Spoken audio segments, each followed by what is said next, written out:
Yeah, I don't think it's irregular to have 28 bank accounts. In fact, I can tell you, my experience is that if you go into several private sector businesses, you'll find that they have a multitude of bank accounts.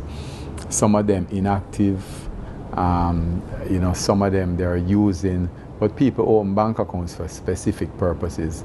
So it's not unusual for people to do multiple activities. If you're doing multiple activities, then obviously, one of the ways I find that people, especially non-accountants, try to reconcile their business is by having payments through different cash bank accounts.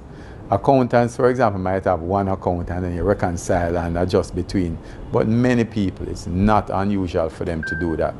So, I heard this story about, or this comment about the number of bank accounts that are out there.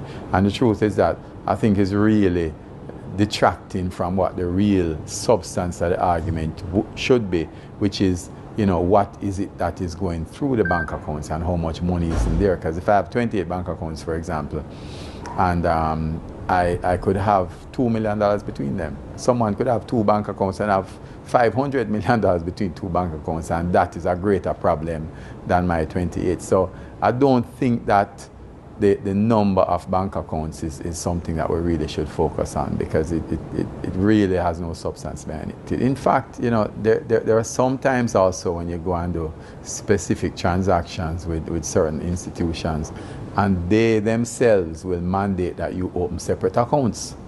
So therefore, sometimes it's not because of your own choosing why you want a new account, but they will say, listen, in order for you to do this product, right, or for you to do this investment or use this checking, this different company, I want another account, or I want two accounts attached to it. So, I hear the argument, but I think that the argument is really a detraction, for example, I think, from what this substantial situation should be, which is really the transaction itself. And I'm trying to understand what is the investigation around the number of bank accounts. What are you going to achieve with that?